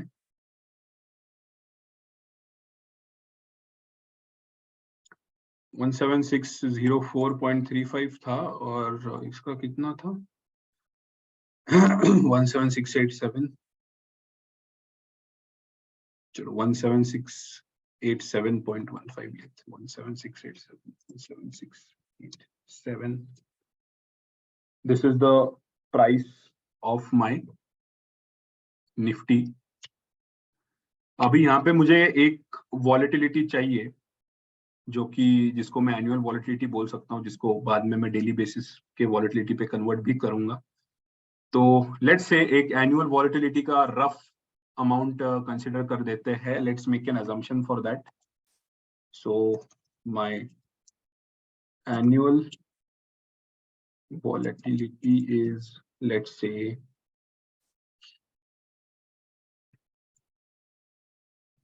गए क्या लोग मीटिंग छोड़ के, बोर हो रहा है क्या? नहीं सर। लेट्स से ये 30% मैं लेता हूँ यहाँ पे, अजम्पशन लिया है बस, मतलब इतना ये नहीं है उसमें। एनुअल वॉलेटिलिटी को you can also calculate it on a daily basis, simply use this divided by, अभी इसको जब मैं स्केल करता हूँ तो मैं यहाँ पे स्क्वायर रूट लेता हूँ। This is how you scale volatility. So square root of 252 trading days that I'm assuming in a year, so that becomes 1.98%. So let me just, हाँ इतना मेरा ये आ जाएगा in that case। तो देखो अभी एक चीज होता है जिसको हम लोग बोलते हैं ड्रिफ्ट। अब एनुअल बेसिस पे what exactly do you mean by drift, is that की एवरेज कितना आ रहा है मेरी प्राइस का overall, on an overall basis what is the exact average of my price. तो वो मेरा ड्रिफ्ट है, लेकिन अभी तो वो मेरे पास है नहीं। मेरे पास जो पूरे साल भर का एवरेज है वो नहीं है, तो फिलहाल मैं एवरेज को कंसीडर नहीं करूंगा। Standard deviation let's say daily basis का मेरे पास है, तो that is something which I can use. अभी आप बोलोगे कि कैसे करते हैं सिमुलेशन, तो उसमें एक एक्सेल में आपको एक फंक्शन आता है that is what we call as a random function. तो ये रैंडम फंक्शन का काम क्या होता है, it gives me any values between 0 and 1। तो 0 एंड 1 के बीच में अगर मैं इसको FN दबाऊं ना, कुछ भी वैल्यू मुझे मिल सकती है। और ये रैंडम वैल्यू, ये जो रैंडम ये आ रही है, इसमें निकल के आ रही है वैल्यू, इसको मैं एज अ प्रोबेबिलिटी यूज करूंगा। जो ब्लैक-शोल मर्टर, मतलब जो बायनोमियल ऑप्शन प्राइसिंग में मैंने आपको दिखाया था कि जब मैं प्रोबेबिलिटी कंसीडर कर रहा हूं, उसमें मैं रिस्क न्यूट्रल प्रोबेबिलिटी में दो पॉसिबिलिटीज ले रहा हूं, एक ऊपर वाली एक नीचे वाली। अब इस केस में मुझे 1000 सिमुलेशंस करने हैं। तो 1000 सिमुलेशन के केस में मैं हर चीज में कोई अजम्पशन नहीं ले सकता, तो मुझे रैंडम अजम्पशन चाहिए उसके लिए, कि रैंडमली अगर मैं अज्यूम करूं तो मेरी मतलब वॉलेटिलिटी जो, मतलब प्रोबेबिलिटी जो है वो इतनी हो सकती है for the price to go at that particular level. तो यहाँ पे कुछ स्टैट्स कंसिडर कर लेते हैं. Let's take mean, calculate median over here. Let's take a standard deviation of the data. Let's take percentile भी ले लेते हैं यहाँ पे. Percentile के केस में you can take anything. You can take 75. You can take 25. You can take 95. तो ये सारे मेरे स्टैट्स हैं. अभी मुझे क्या करना है, एक महीने में I am going to assume there are at least 21 trading days. तो 21 या 22 भी ले सकते हैं, अप्रोक्सी कुछ भी ले सकते हैं आप. अगर एक मतलब लेट से कुछ ये निकाल दो, छुट्टियां वगैरह वो सब चीजें, तो approximately if you consider it to be 5, एक एवरेज बेसिस पे मेरे एक महीने में 21 ट्रेडिंग डेज हो सकते हैं. 25 में नहीं लूंगा, 25 थोड़ा बड़ा, because some months have only 4 weeks, some have 5. तो on an average if we see that average goes down to around 21, तो 21 का प्रॉक्सी ले लो ट्रेडिंग डेज के लिए. तो अगर मैं कंसिडर करूं यहाँ पे my number of days, and यहाँ पे I can consider the PRIC price. मेरे नंबर ऑफ डेज एक आएंगे यहाँ पे मेरी एक प्राइस आ जाएगी, प्राइस ऑफ निफ्टी प्राइस, या फिर मैं प्राइस को एक तरह से मैं बोल सकता हूँ सिम्युलेटेड प्राइस. सिम्युलेशंस में लूंगा यहाँ पे इन दैट केस. तो चलो नंबर ऑफ डेज लेते हैं 1 2 3. यहाँ पे एक महीने का वी कैन कंसिडर 21, तो 21 तक यहाँ पे मैं ले सकता हूँ इसको. और ये जो सिम्युलेटेड प्राइस है, लेट्स से इसका we can plot chart over here. ये नहीं चाहिए मेरे को इसमें.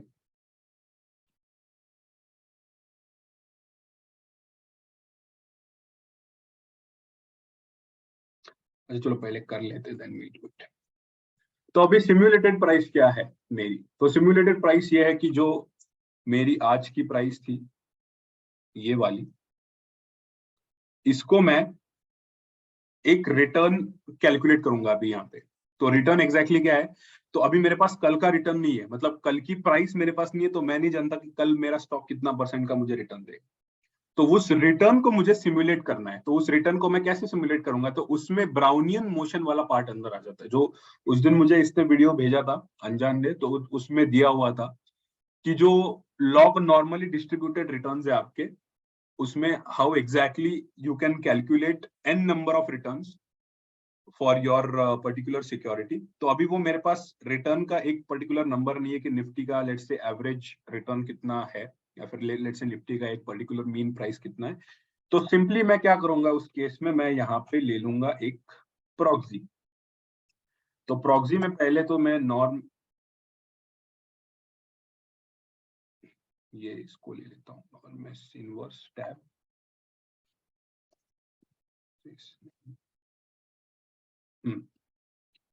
प्रोबेबिलिटी को मैं यहाँ पे रैंडम, जैसे कि मैंने बोला था रैंडम यूज कर रहा हूँ. So random is going to be my probability. उसके बाद mean is something that I don't have, and standard deviation को I will consider the daily volatility that I have taken over here. So I will take this, I will close the parenthesis.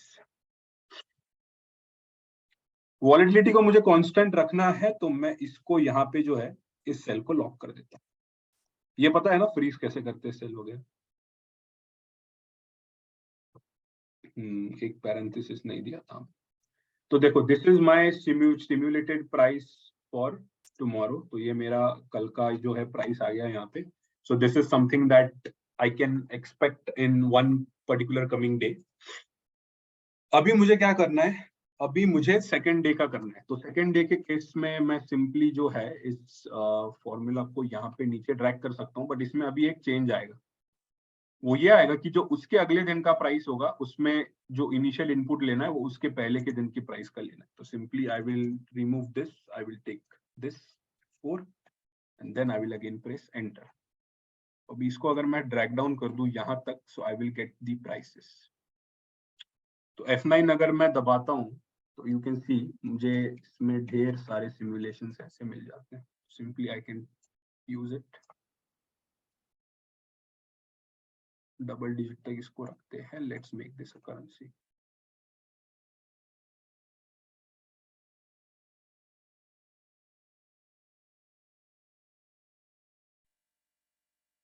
तो देखो ये मेरी जो आती है Nifty की simulated price for this time period that we have taken. इसको थोड़ा छोटा कर देते हैं, we don't need this time much.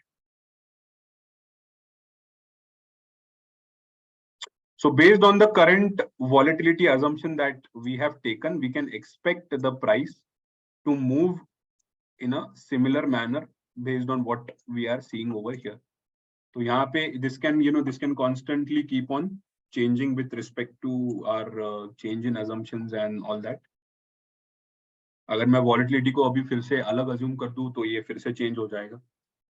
तो अगर मैं लेट्स से इसमें F9 दबा रहा हूँ तो और मुझे अलग अलग टाइप के सिमुलेशंस इसमें मिल जाएंगे। लेकिन अभी 21 दिन में क्या है ना, 21 बार अगर मैं इस चीज को इटरेट कर रहा हूँ तो मुझे उसमें इतना सेटिस्फैक्शन नहीं है, because then there is no point of using Monte Carlo simulation. तो अगर मैं मोंटे कार्लो सिमुलेशन ले रहा हूँ इसका मतलब है कि मुझे जो रेंज चाहिए वो 1000 की चाहिए। मतलब मुझे 1000 बार इस चीज को इटरेट करना है, तब जाके मुझे एग्जैक्टली पता चलेगा कि कैसे चीजें फॉर्म हो रही है।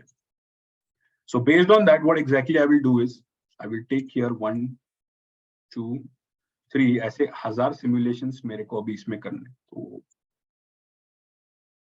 तो यहाँ पे let's select this and let's drag it down to 1000। तो अभी इसी सेम सिमुलेशन को जो है मैं 1000 बार परफॉर्म करूंगा to see how exactly am I getting, और उसके बेसिस पे मैं प्रोबेबिलिटी निकाल सकता हूं कि निफ्टी जो है कमिंग मंथ में या फिर let's say coming time period में कितने लेवल के अबव सस्टेन कर सकता है। सो एक 21st डे का मतलब एक 21st डे यानी कि जो ये मेरे मंथ का एंड है, इसके प्राइस को मैं यहाँ पे एज अ प्रॉक्सी कंसीडर कर लेता हूँ।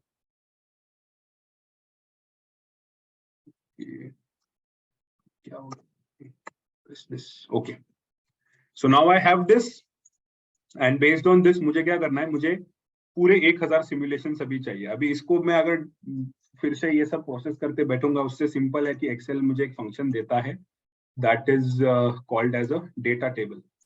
तो पहले मैं क्या करूंगा, इसको पूरे चीज को सिलेक्ट करता हूं यहाँ से, control shift down and simply मैं यहाँ पे जा सकता हूँ डेटा में। कहाँ पे होता है वो डेटा टेबल?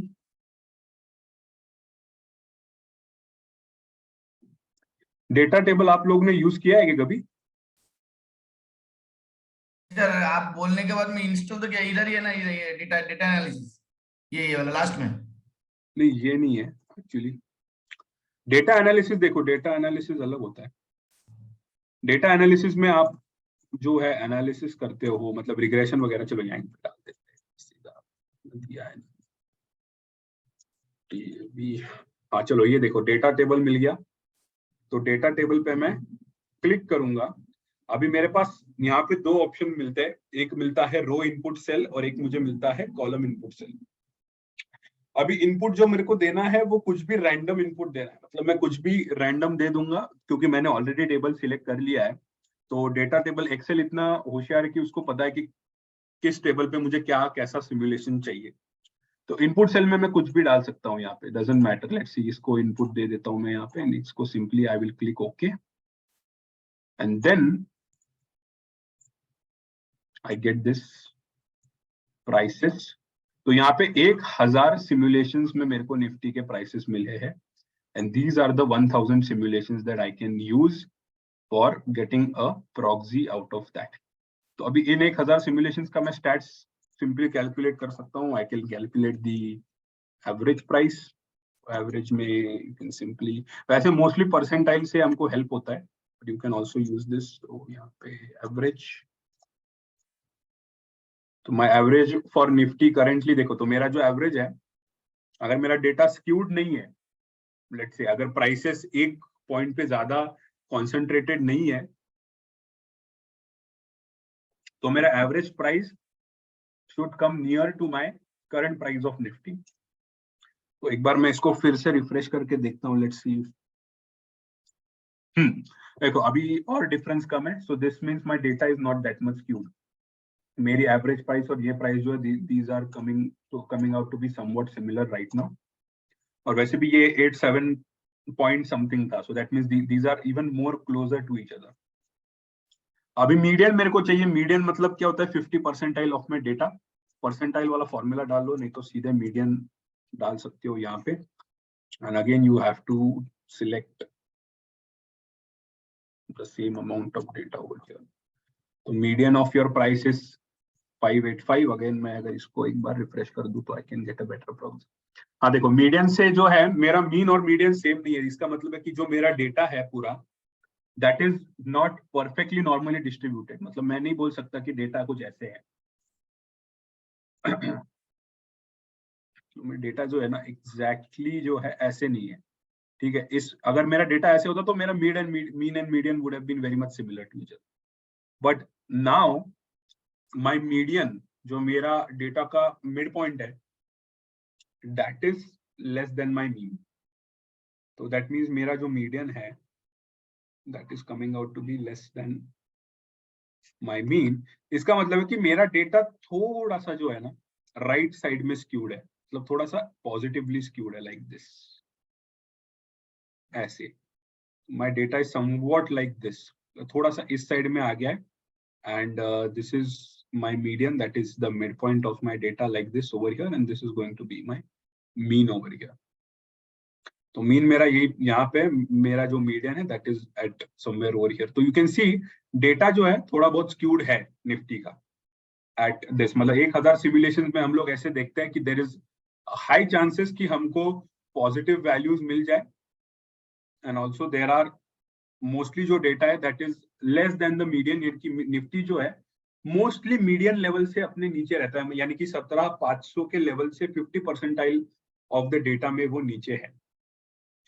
तो यहाँ पे हम लोग उसका डायरेक्ट प्रोबेबिलिटी भी कैलकुलेट कर सकते हैं, और you can simply even use that to make your assumptions. तो standard deviation of the sample मैं यहाँ पे सिलेक्ट करूंगा, and again I will select the same data over here. So standard deviation comes out to be 1486. So 1486 standard deviation is nothing but your volatility. यानी कि over my 1000 simulations, 1486.75 comes out to be my volatility. यानी कि अगर मेरा Nifty volatile है, Nifty का price range अगर volatile है, तो वो इस पर्टिकुलर रेंज में। ना परसेंटाइल तो मैं सिंपली निकाल सकता हूँ इसमें से, तो परसेंटाइल का फंक्शन यूज कर सकते हो आप।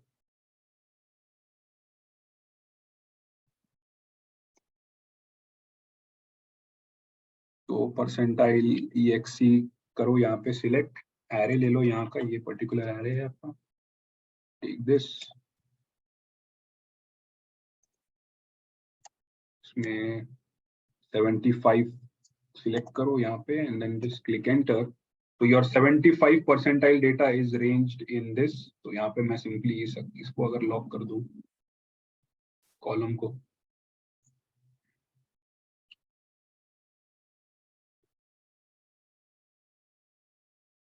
इसको मैं भी कर सकता हूँ डायरेक्टली नीचे।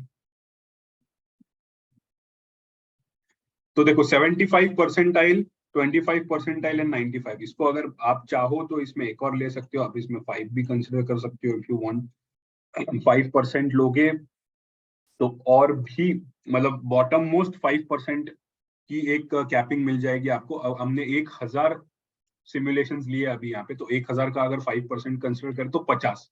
तो the worst 50 prices of my Nifty, अगर मैं देखूं तो what is the worst 51st price, 15,2083। तो अगर मुझे प्रोबेबिलिटी कैलकुलेट करनी है, प्रोबेबिलिटी दैट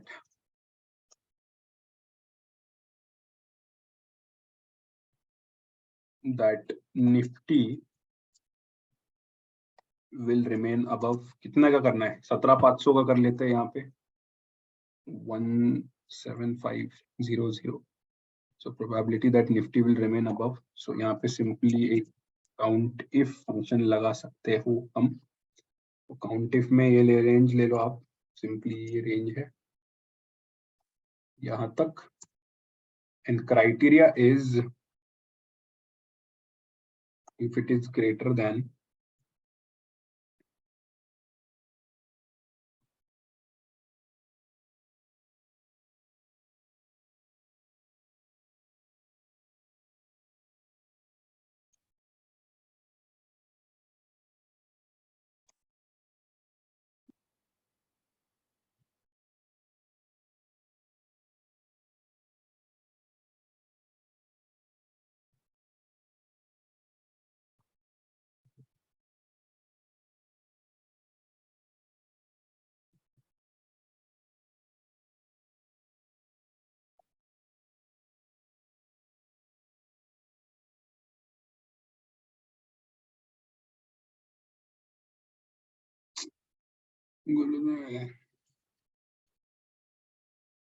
criteria directly इसको मैं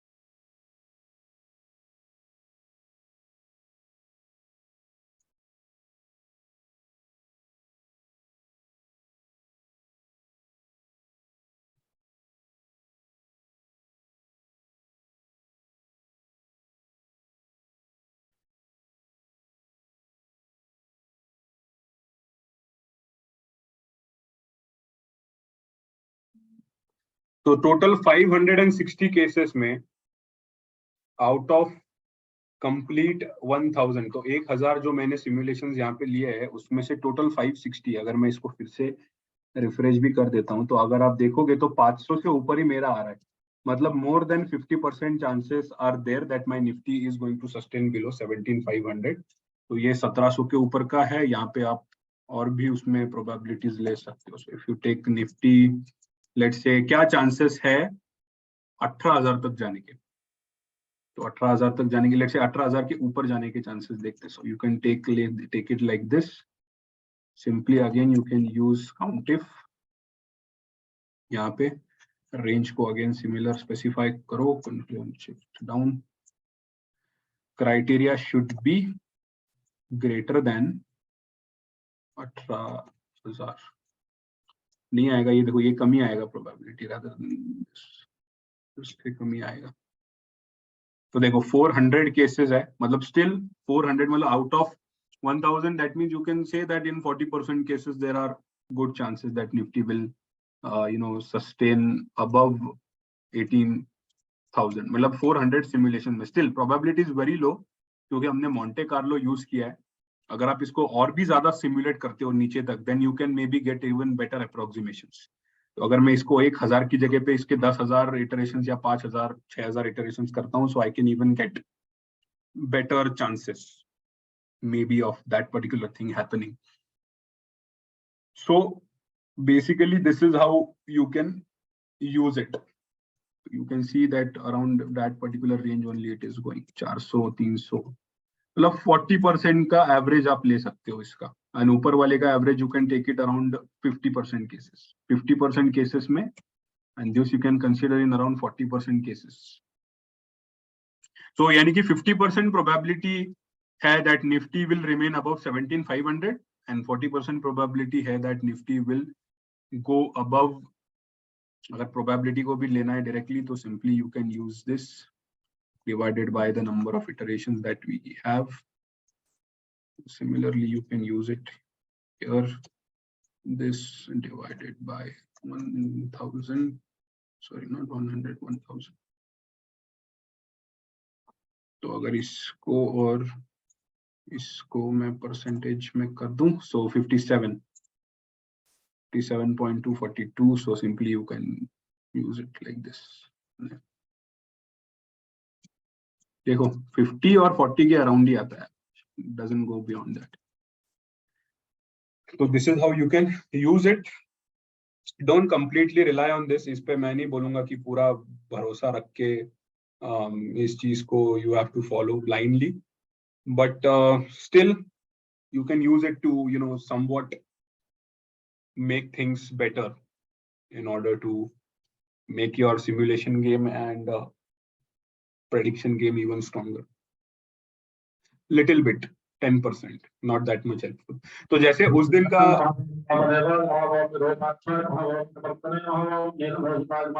hello Tushar, I think you are on.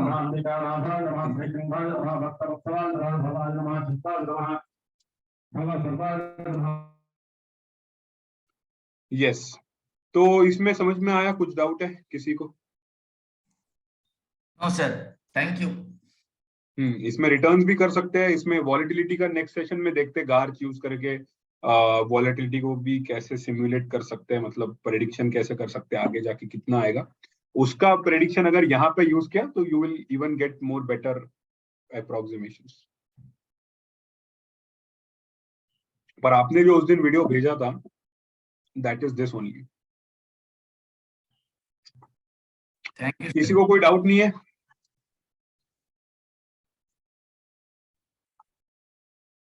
समझ में आ गया? आईवी और ये मोंटे कार्लो समझ में आ गया? Is not there in your syllabus, don't stress too much if you didn't understand. Sir फिर भी सर ये एक फाइल भेज दी सर, ऐसे ही थोड़ा प्रैक्टिस करने के लिए। थोड़ा प्रैक्टिस करने के लिए हाँ। या श्योर कर देंगे शेयर। और मेरा पास सर एक फाइल है दूसरा, मेरे को कहीं से मिला था, थोड़ा बना बनाया हुआ, लेकिन कुछ समझ में नहीं आया। ये देखो फाइल्स वगैरह यू कैन यूज। देखो वन सेकेंड, अगर कोई डाउट नहीं है रिलेटेड सेशन तो I can and the recording. Okay sir. Just a second.